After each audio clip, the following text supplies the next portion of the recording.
the Royal Daily Tea YouTube channel. Please be advised all of my videos are for entertainment purposes only, based 100% on my own opinion, my own theories, and my own research.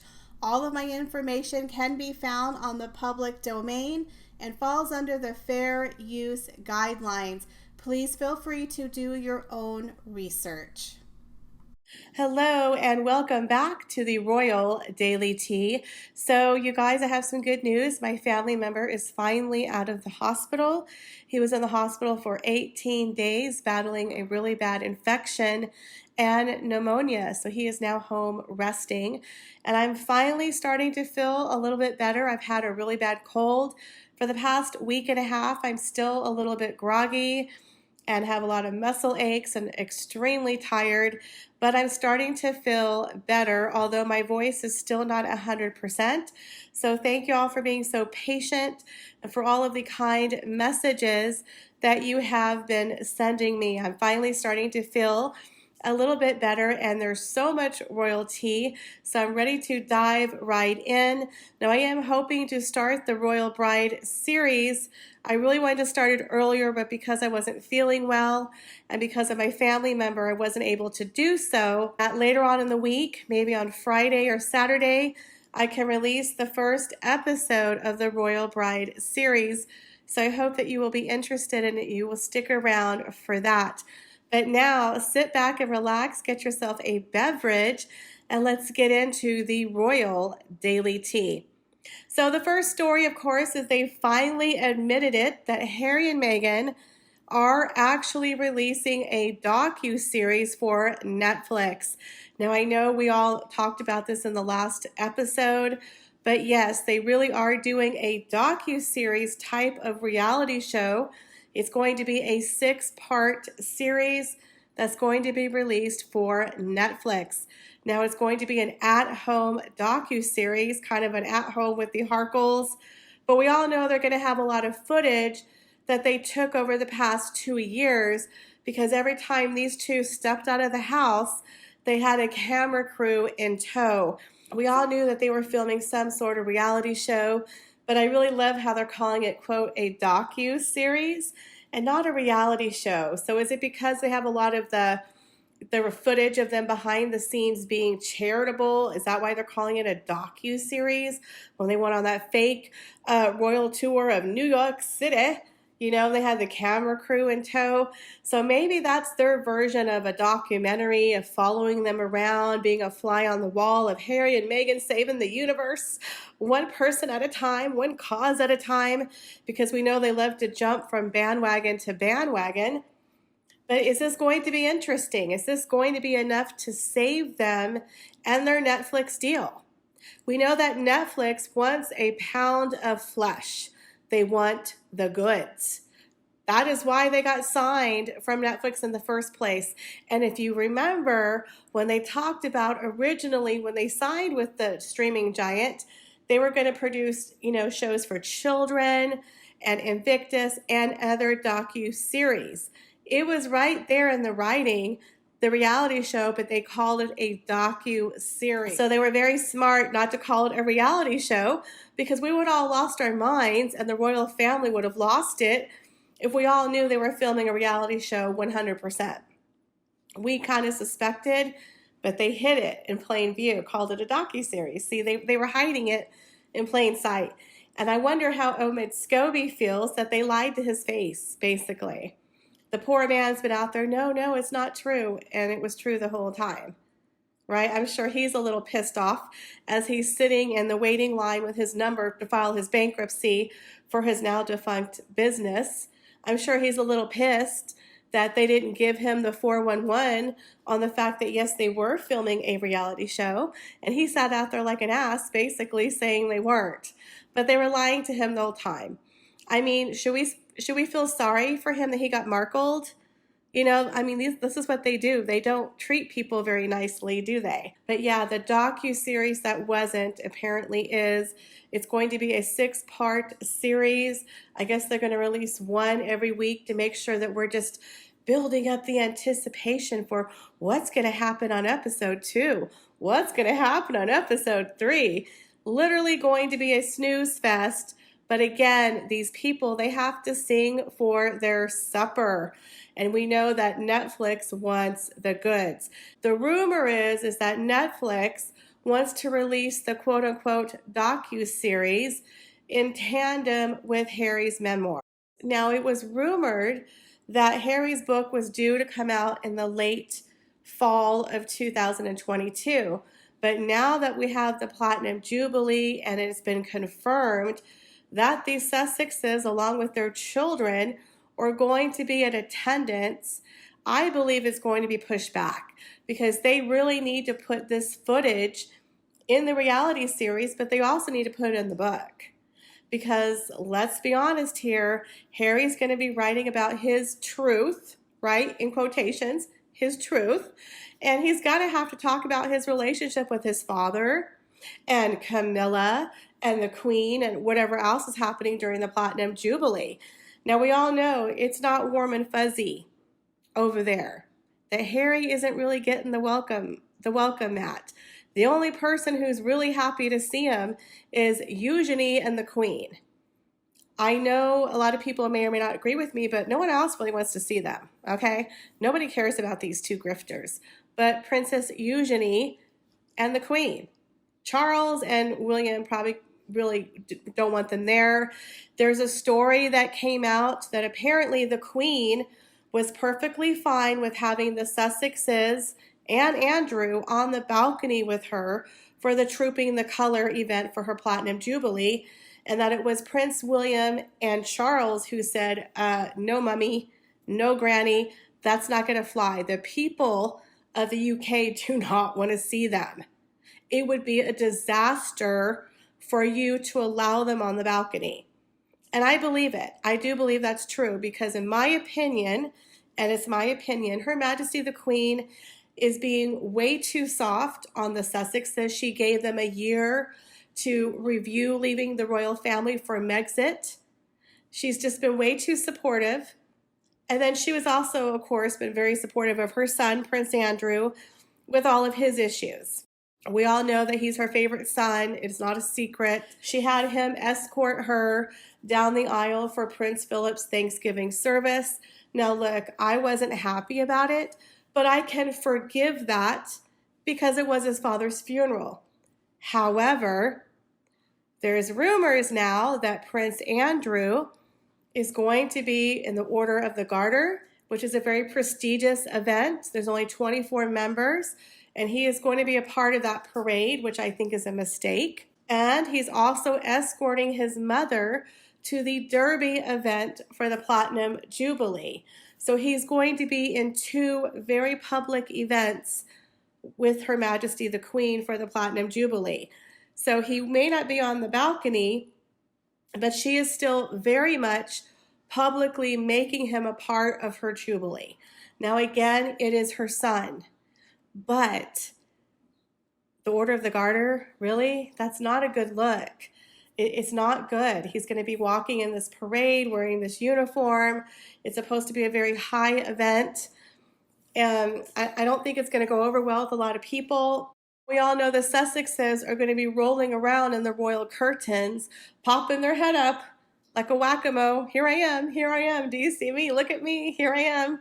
They're going to be popping up somewhere for some event. We're going to see them on the second balcony. We're going to see them somewhere.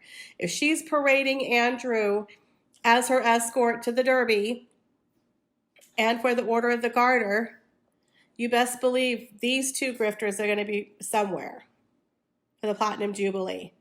They're going to be showing up somewhere.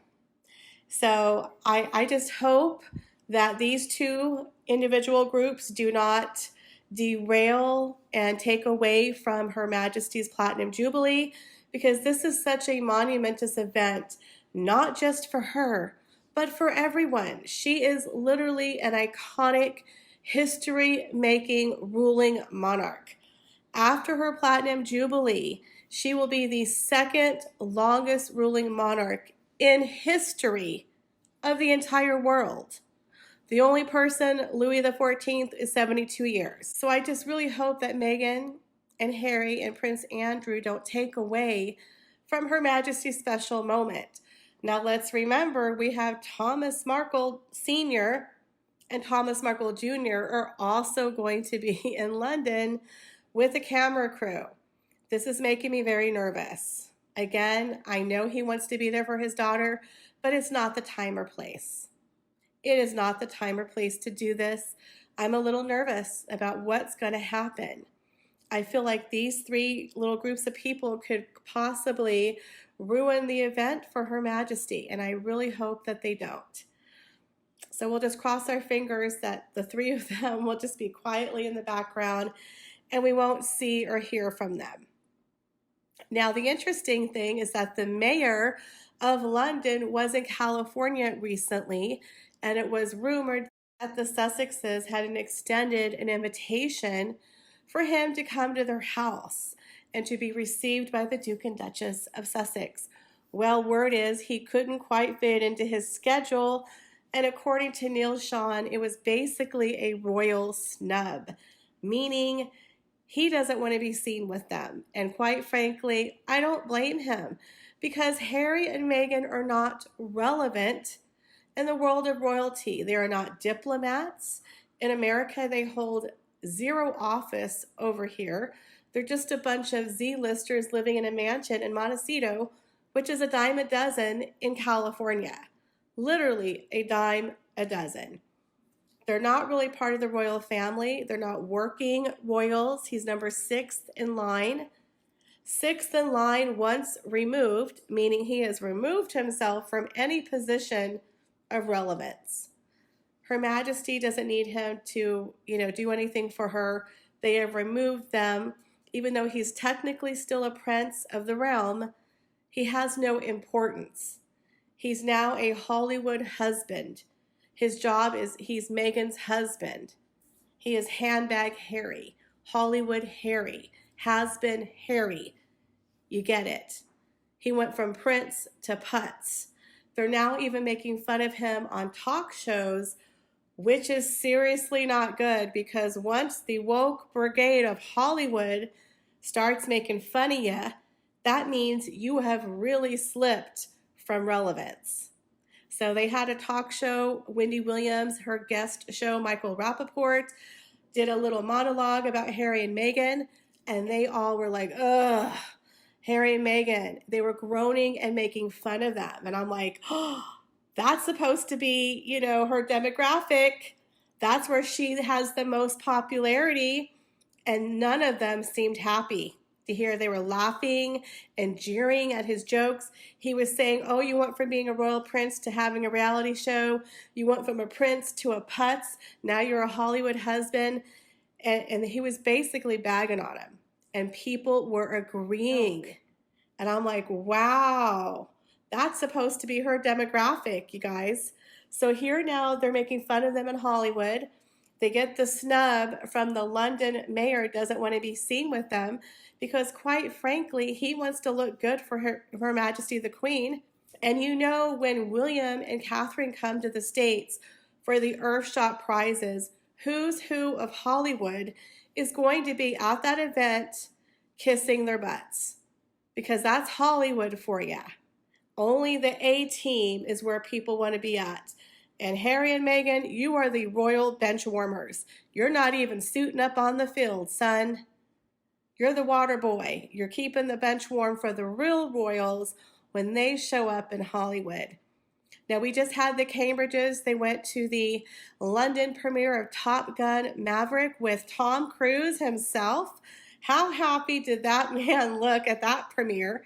And I think he was having a little eyes at Catherine. William was like, not so fast, son. She's mine. Did you see that? You could tell William was like, yeah, okay, you can help her up the stairs, but step back, buddy. She's mine. Catherine looked gorgeous. I'm going to see if I can find a pair of earrings to put to my Amazon storefront, y'all. I am obsessed. First of all, Catherine has been rocking a center part. Have you guys noticed? She used to have an over-the-side part. She has a new center part. The woman looks good. I swear, any hairstyle, this woman is just beautiful. She's got this new center part, which is the new thing, by the way. But you know, there was a certain somebody in Monteshitshow who was having a little royal hissy, because no matter how hard she tries, she's never going to get off the bench, honey. You're never going to be an A-list royal. I'm sorry, it's just not in your cards. You're not even an A-list actress. I mean, again, I hate to break it to you, but you're not relevant. Now you're the bench warmers, you know, and people don't want to be seen with you. And I told you, and I'll say it again, when Catherine and William show up in Hollywood, people are going to be elbowing each other to get a picture with them, just like in 2011, when they showed up, they looked like a bunch of rock star royals. In my opinion, Catherine and William are rock star royals. They're just like Princess Diana. People love them. They're glamorous and people want to be with them. Nobody cares about the Sussexes. I hate to tell you, the bench warmers, you're just never going to be on the field. You're never going to be relevant. You can have 101 reality shows, 101 books. It's not going to help you. As a matter of fact, I believe their star power is going to continue to tank. The Heart of Invictus isn't going to do well. Pearl has been dropped. Her Spotify podcast, I say it's going to be canceled within 3 episodes. The only thing they have going for them is his memoir and this reality show. And if there's not a lot of juice in there, it's going to tank. And if they put the juice in there, they're putting the final nail in the coffin, because they're moving further and further away from the royal family. And the further and further they move from the royal family, the farther down they're going to fall in the line of relevance. So there's going to be a lot of interesting things happening with the Platinum Jubilee. But what do you think? Do you guys think that Her Majesty the Queen is a little too soft on Harry and Meghan?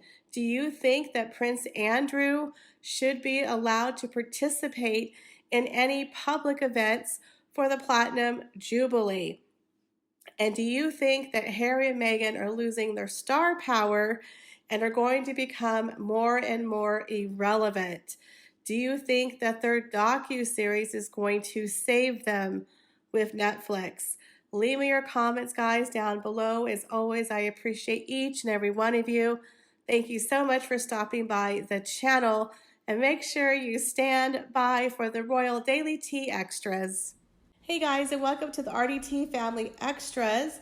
So I'm drinking coffee out of this beautiful coffee cup. My best friend Alicia has a store over on Etsy called Decaf Please. She is releasing her own line of decaf coffee, so stay tuned for that. But right now she's got some really cute mugs. So if you're in the market for a mug, please go over and check out my bestie's website. I will have a link here. And she has a coupon code, RDT20. I believe you get 20% at checkout if you use that code, or you could simply click on the link and then you will get a discount. So I have a cute mug here. It's called Queen of the Castle, but she's got some really cute designs in her store.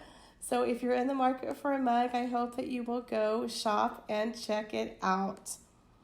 Now you guys have been shopping. I see there's some more orders in the storefront, so thank you for that. I really do appreciate it. I want to thank Catherine for my very first super thanks. I appreciate that. It's so sweet. So I just want to give you a shout out and say I saw that and thank you very much, because every little bit supports the channel. So I just want to say thank you so much for doing that. I really do appreciate it, as I appreciate each and every one of you. Thank you for coming by the channel. Thank you for shopping my store, and thank you for checking out my blog. It really means a lot to me that you guys are so sweet and supportive. I really do have the nicest subscribers. I mean, I really do. And I just thank you guys so much for being there for me. And it really cheers me up. Sometimes I compare myself to other people, and then I read the comments, and you guys say the nicest things to me, and it really cheers me up. So I just want to say thank you for being there with me. Some of you have been there since the very beginning. But anyways, thank you for stopping by the channel. Please make sure you like, share, and subscribe, and hit that notification bell. Thanks, guys, and have an awesome and amazing day. Bye, guys.